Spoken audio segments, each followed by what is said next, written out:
Bien, sobrecargas auriculares. Si hablamos de aurículas, obviamente estamos hablando de aurícula derecha y aurícula izquierda. Vamos a hablar de sobrecarga de aurícula derecha o SAD, y de sobrecarga auricular izquierda o SAI. ¿Mm?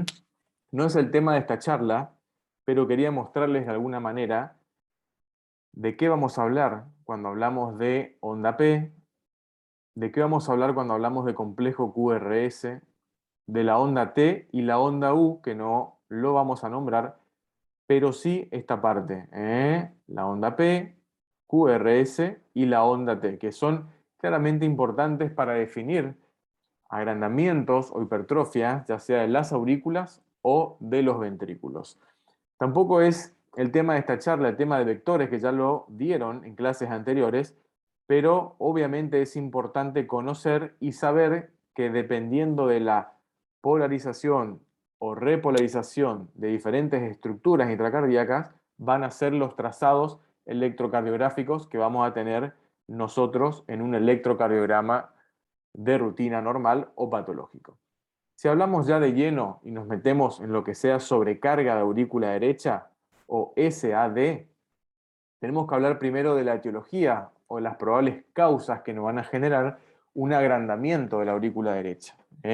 Entre ellas tenemos, como más frecuentes, la hipertensión pulmonar, algunas cardiopatías congénitas, la enfermedad tricuspidea. La tricúspide es una de las válvulas que tenemos dentro del corazón, como bien ustedes saben, las miocardiopatías dilatadas, el tromboembolismo de pulmón y patologías pulmonares frecuentes como la EPOC, por ejemplo, y menos frecuente el aneurisma arteriovenoso. Como verán, son todas patologías que de alguna manera sobrecargan la parte derecha del corazón, no la parte izquierda. Como causas más frecuentes tenemos la hipertensión pulmonar, tenemos la miocardiopatía dilatada y tenemos patologías pulmonares en general, principalmente la POC.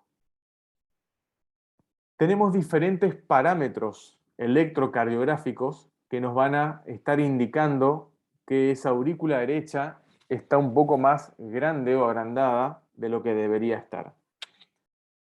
Por ejemplo, la duración o el ancho va a estar conservado, pero la amplitud, que es el alto de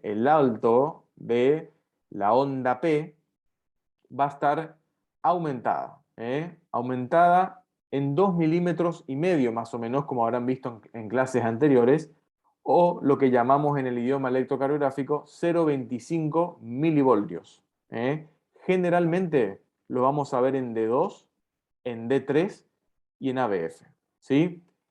Morfológicamente, para que sea, digamos, de fácil interpretación, podemos decir que la onda P va a estar picuda. Ahora vamos a ver en un ejemplo. Va a estar picuda, sobre todo tenemos que mirar en D2, D3 y ABF, que es la cara inferior del corazón, pero también lo podemos ver en otras derivaciones. También tenemos otros parámetros, quizás menos importantes, que me parece que no son eh, de relevancia solamente nombrarlo, como el índice de Macruz, el signo de Francesi Peñalosa y el signo de Sodi Pallares, solamente para nombrar por si eventualmente lo escuchan o lo leen. Pero en el contexto de ser práctico, que es un poco la idea de este curso de pregrado, tendríamos que decir que la amplitud, o sea, el alto de la onda P, es lo que tenemos que identificar para decir que una aurícula derecha está aumentada de tamaño. En este caso,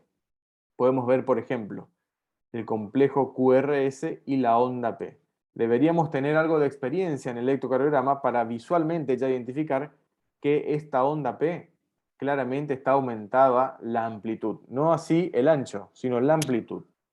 Por otra parte, en este ejemplo de abajo es aún más evidente. Fíjense cómo está inclusive hasta picuda esta onda P, más grande y más alta que el complejo QRS. Claramente nos estaría hablando de un crecimiento de la aurícula derecha a expensas de las ondas P muy altas, mayor a 5 milímetros, como dice acá la bibliografía. En este ejemplo también podemos ver un aumento en el tamaño o la amplitud de la onda P y en este caso vemos un incremento en el voltaje que va de B1 a B2, que era uno de los parámetros que habíamos visto en el slide anterior. Fíjense cómo este QRS bruscamente incrementa el voltaje de B1 a B2. Esto nos estaría hablando de una sobrecarga de la aurícula derecha.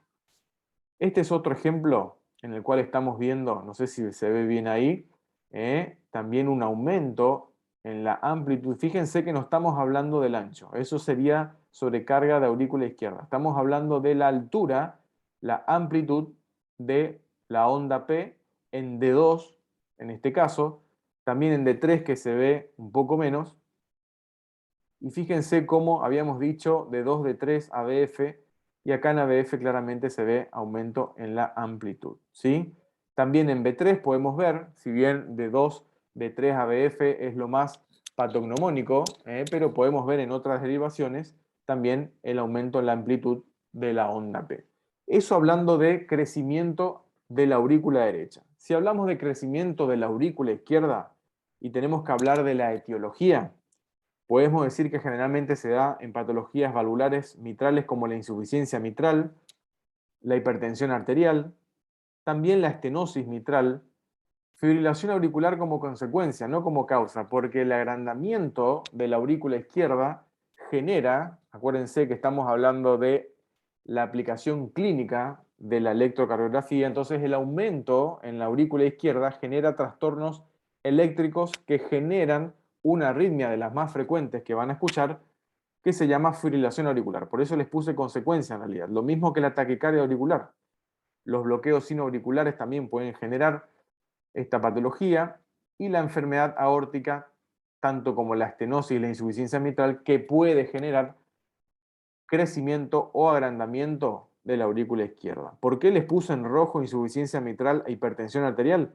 Porque son las causas clínicas más frecuentes de agrandamiento de aurícula izquierda que en general vemos en la práctica clínica y cardiológica habitual. Y como les dije, la fibrilación auricular quizás es la consecuencia que más vemos nosotros cuando nosotros identificamos un paciente que tiene aurícula izquierda aumentada, finalmente termina en una fibrilación auricular.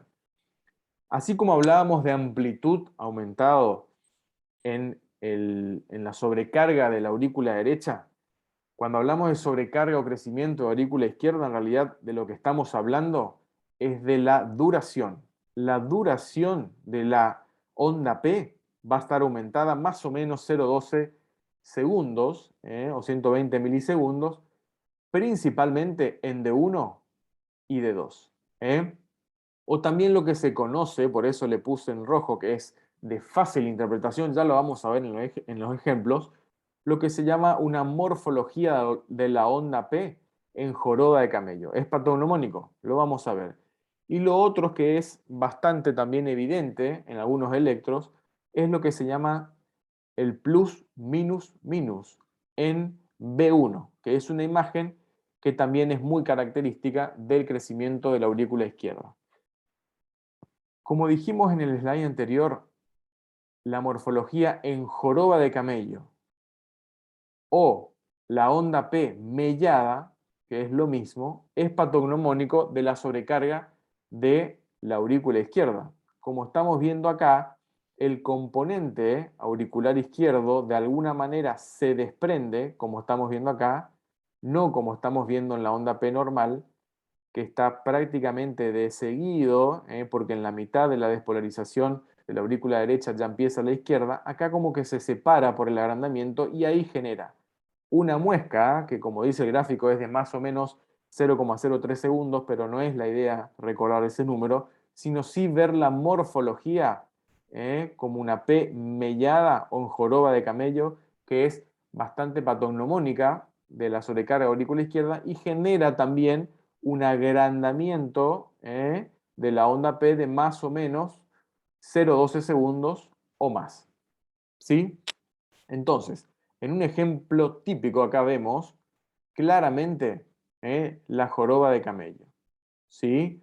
Uno visualmente, sin saber o sin manejar mucho el electrocardiograma, puede ver claramente una muesca acá, que es lo que estábamos hablando en los slides anteriores. En este caso, se ve también una morfología un poco más sucia, pero podemos identificar con un poco de imaginación la joroba de camello o la onda P mellada. Y el plus minus, que es una especie de más menos que en general aparece en la derivación B1, en la derivación precordial B1, que es como un positivo negativo, por eso se llama plus minus, que hay que verlo con mucha atención porque a veces es difícil identificar. Como estamos viendo acá en el gráfico, el plus, que sería el positivo, está levemente aumentado por la línea basal o el segmento PR, y el minus, que sería la parte negativa, sí claramente se ve, y esto generalmente se ve en B1 y es patognomónico de la sobrecarga auricular izquierda. Otros ejemplos de otros electrocardiogramas, como estamos viendo acá, acá se ve claramente el crecimiento en la duración de la onda P con la melladura típica del crecimiento auricular izquierdo en joroba de camello, acá también se ve muy bien, acá más o menos, pero bueno, era un poco para ver en un electro ya de 12 derivaciones cómo veríamos nosotros un agrandamiento de la aurícula izquierda, generalmente pacientes hipertensos. Viendo un poco más de ejemplos, siendo ya un poco más fino con el ojo, acá se ve bastante chico, pero podemos ver una discontinuidad con la P mellada ahí en el medio, ¿sí? Acá no vamos a ver la melladura, sino la idea era identificar el plus minus, que como les dije anteriormente, generalmente miramos en la derivación precordial B1. También lo podemos ver en B2, como estamos viendo acá. Fíjense que acá el más menos, el plus minus no se lo ve tanto, pero en B2 prácticamente sí.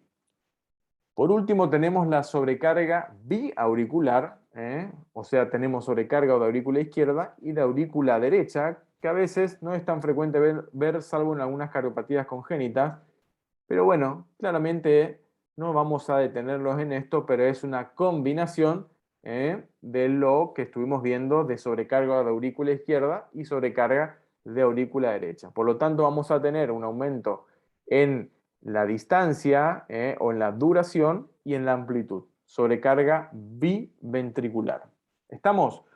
Por lo tanto, por ahora vimos qué pasaba con la aurícula izquierda cuando crecía, qué pasaba cuando crecía la aurícula derecha, qué pasaba cuando crecían ambas, y ahora nos vamos un poco más abajo con los ventrículos. Ventrículo izquierdo, crecimiento y crecimiento del ventrículo derecho.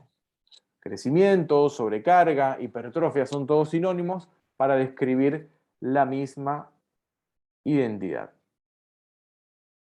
Sería engorroso hablar de los trastornos electrocardiográficos, de los vectores, si es positivo, si es negativo, en el contexto de esta patología. Ya lo han visto en los módulos anteriores, un poco para identificar de qué hablamos cuando hablamos de vectores. Pero bueno, solamente quería transmitirles que obviamente hay alteración en los vectores, depende de donde uno mira y la derivación, para identificar crecimiento de cavidades. La idea no es explicar esto que estamos viendo para no quedarnos como este perrito con la cara asombrada.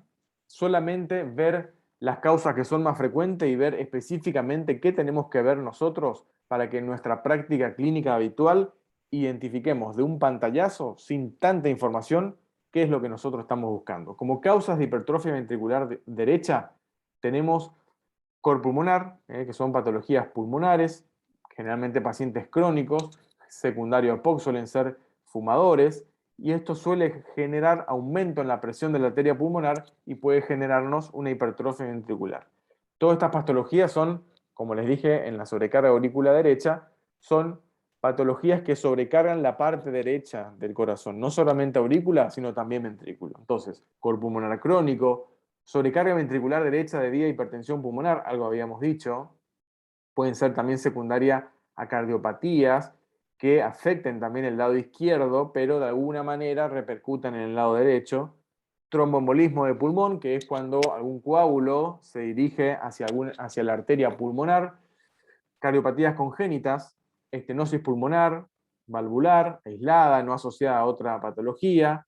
Tetralogía de Fallot, tampoco es la idea entrar un poco en todo lo que sea cardiopatía congénita, pero es una cardiopatía congénita que suele aparecer y nos va a dar también hipertrofia ventricular derecha, y la CIA, que es una comunicación interauricular que también suele aparecer. Pero como causas más frecuentes de lo que vamos a ver nosotros en la práctica clínica habitual, o lo que nosotros vemos, son los EPOC, la hipertensión pulmonar y el tromboembolismo de pulmón.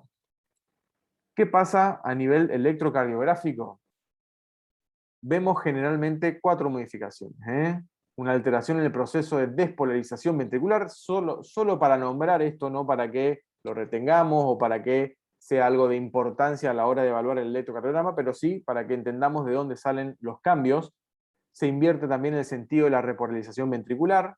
Hay una modificación en la posición del corazón, muchas veces en el tórax. Hay una rotación horaria que puede darnos esta imagen de la hipertrofia ventricular derecha y una desviación del eje eléctrico, obviamente, a la derecha. Si nosotros nos vamos a la bibliografía, tenemos diferentes tipos de parámetros y muchas veces nos confunden, porque imagínense todos los cambios vectoriales que pueden haber cuando hay un agrandamiento o una hipertrofia ventricular derecha, y cada autor va viendo lo que más frecuentemente suele aparecer, y esto nos genera una sensibilidad y una especificidad de acuerdo al método que nosotros usemos.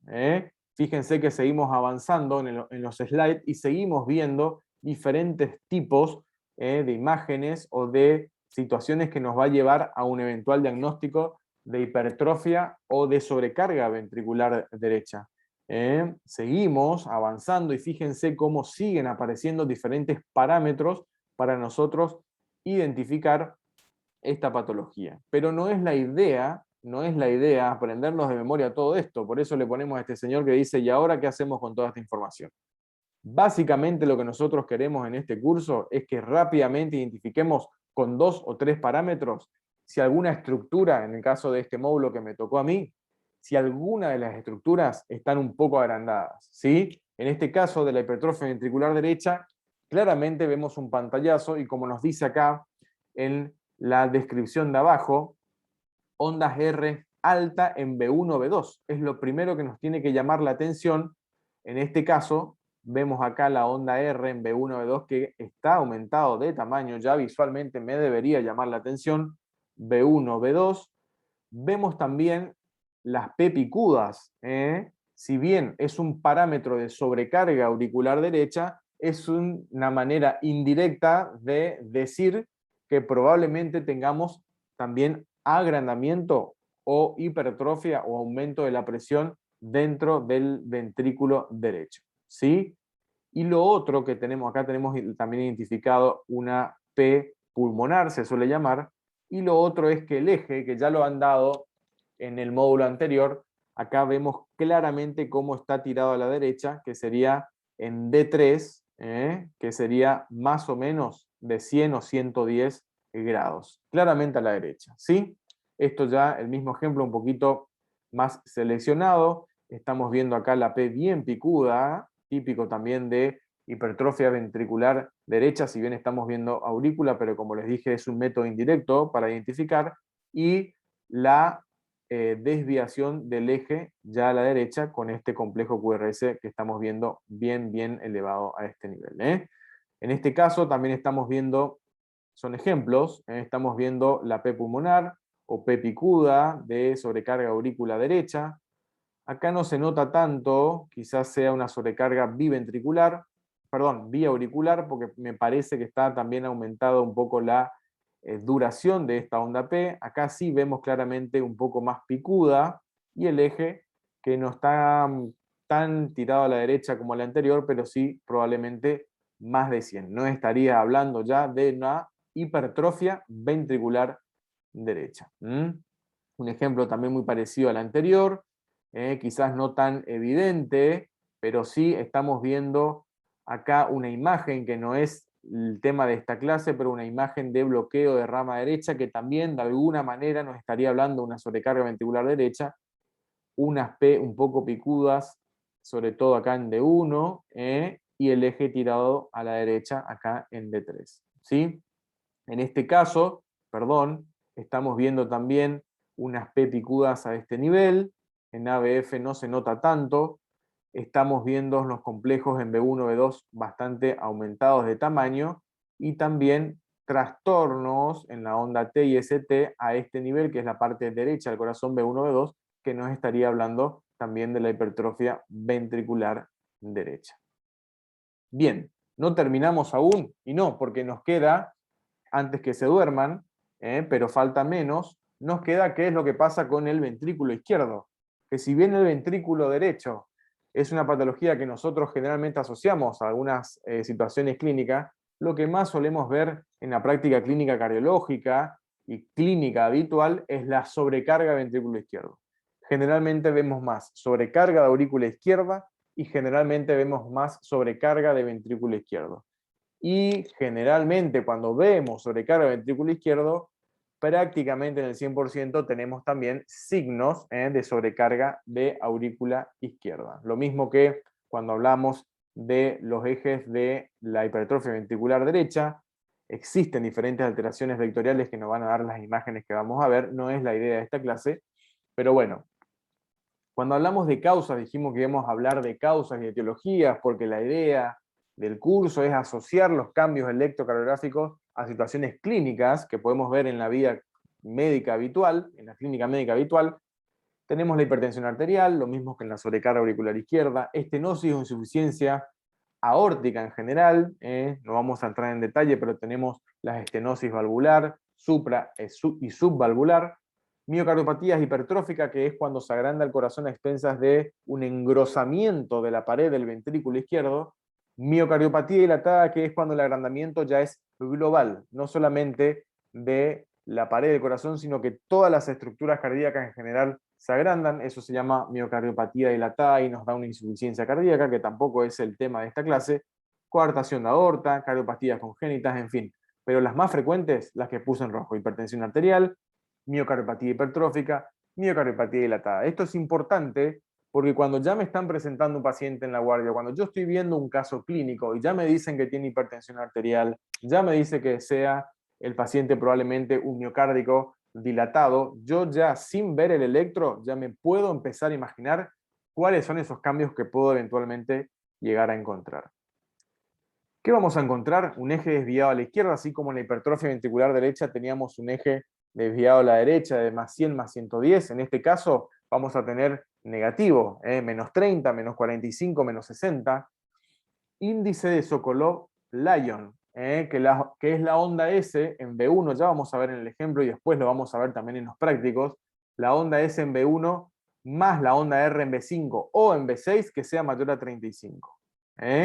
Y voltaje de R en B5 o B6 mayor o igual a 27 milímetros. También tenemos otros parámetros y otros criterios, pero los que yo les puse en rojo son los que más en general usamos y los más fáciles de identificar para no llenarles de criterios que por ahí son engorrosos y son más finos del especialista. En este caso, lo que queremos, como les dije ya con anterioridad, es que identifiquemos al ver un electro las patologías sin entrar en muchos detalles de otros criterios que son mucho más difíciles de interpretar. Entonces, Sokolov-Lyon, que ya lo vamos a ver, es lo que nosotros tenemos que ver y lo que nosotros vamos a identificar con más frecuencia para identificar si un paciente tiene o no sobrecarga ventricular izquierda. En este caso, por eso les puse ejemplo mucho más gráfico, índice de Sokolov. ¿Qué decíamos? Onda S en B1 más onda R en B5, B6 mayor a 35. S en B1, estamos viendo acá, 20 milímetros. Y la onda R en B5 o B6, de 17 milímetros. Lo que tenemos que hacer en el índice de Sokolov es sumar esta distancia más esta distancia. 20 más 17, ¿cuánto es? No es muy difícil, 37 milímetros. ¿Y cuánto decíamos que era el punto de corte?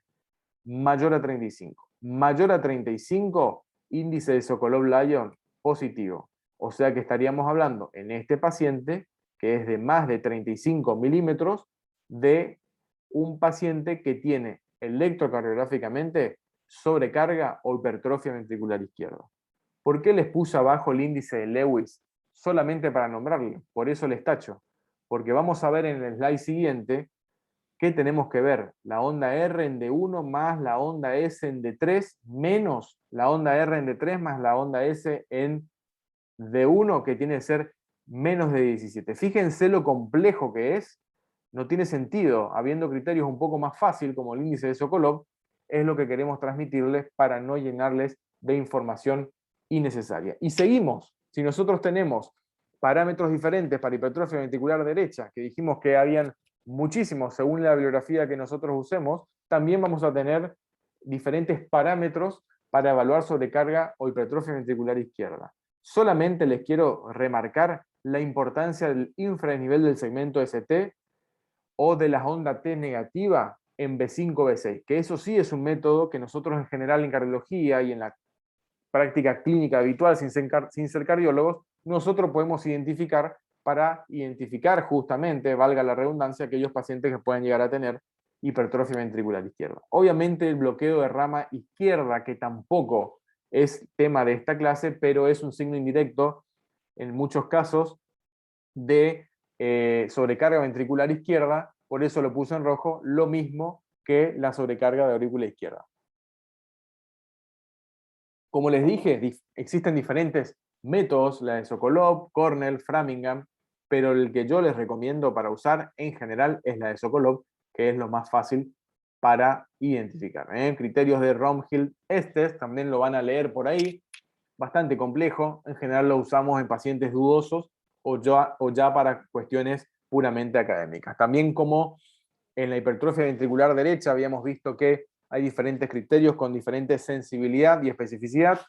Ustedes bien saben que cualquier método que sea más sensible es menos específico.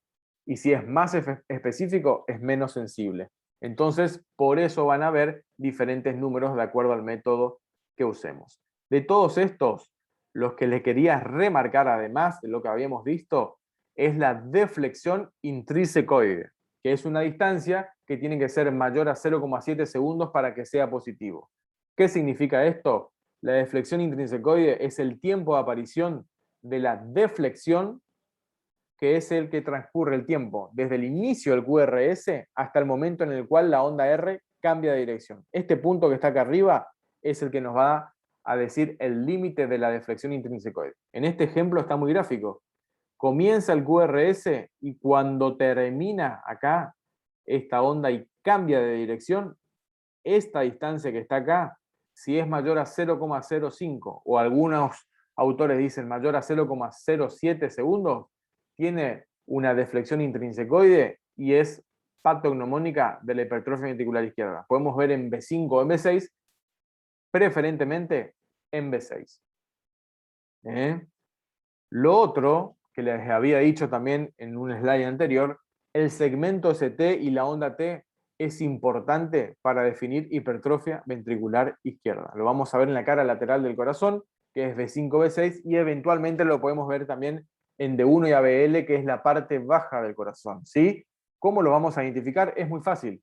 Obviamente estamos aprendiendo y todo nos parece difícil, pero créanme que identificar en la cara lateral, que es B5, B6, trastornos en la onda T o en el ST, es muy fácil. Acá claramente ustedes ven cómo la onda T va para abajo, que es negativa, y el ST está rectificado hacia abajo. Esto también es prácticamente patognomónico de la sobrecarga o de la hipertrofia ventricular izquierda. En este caso estamos viendo algunos ejemplos. Fíjense este complejo cómo se va claramente hacia abajo esta onda, en este caso, y en la onda, en el complejo, en la onda R, perdón, en la cara lateral se va hacia arriba, también es patognomónico de sobrecarga ventricular izquierda. Si hablamos de sobrecarga diastólica, sabemos que tenemos la sobrecarga sistólica y diastólica. Esto es un diagnóstico ecocardiográfico, pero de alguna manera algunos autores definen cómo podemos definir justamente la sobrecarga diastólica ventricular izquierda. Bueno, ellos dicen que podemos tener ondas Q, prominentes que estamos viendo acá, a ver, ahí, una Q chiquitita que nos podría estar hablando de sobrecarga diastólica, o también las ondas R prominentes. Pero, les repito, para ver sobrecarga diastólica o sistólica, en general necesitamos un ecocardiograma Doppler. Y la onda T en la sobrecarga ventricular izquierda, lo que hablábamos, es muy fácil de identificar, Acá estamos viendo en el ejemplo, claramente, sin tener mucha experiencia en el electrocardiograma, ustedes pueden identificar cómo está esta T negativa, que como habrán visto en las primeras clases, en B5, B6, B4, pero sobre todo B5, B6, la onda T no debería estar acá, debería estar positiva, no negativa. Si vemos negativas con estos complejos tan altos en la cara lateral del corazón, claramente estamos en presencia de sobrecarga ventricular izquierda, ¿sí? Acá estamos viendo también otro ejemplo de los cambios en la onda T y en el segmento ST, que es lo primero que deberíamos mirar cuando vemos un electrocardiograma, que muchas veces, no es el caso de esta clase, podemos confundir también con cardiopatía isquémica, con un infarto.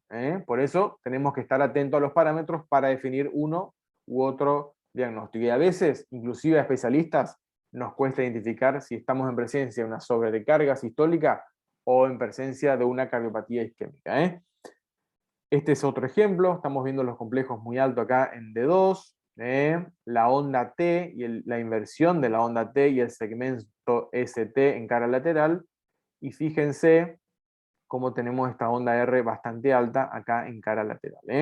Otro ejemplo con bloqueo completo de rama izquierda, que tampoco es la idea de esta clase, pero acá estamos viendo esta morfología que ustedes ven acá, es muy típico, y esto también, del bloqueo de rama izquierda, que también es patognomónico muchas veces de la sobrecarga ventricular izquierda. Fíjense estos complejos bastante profundos, esta onda S y la onda R ahí en cara lateral.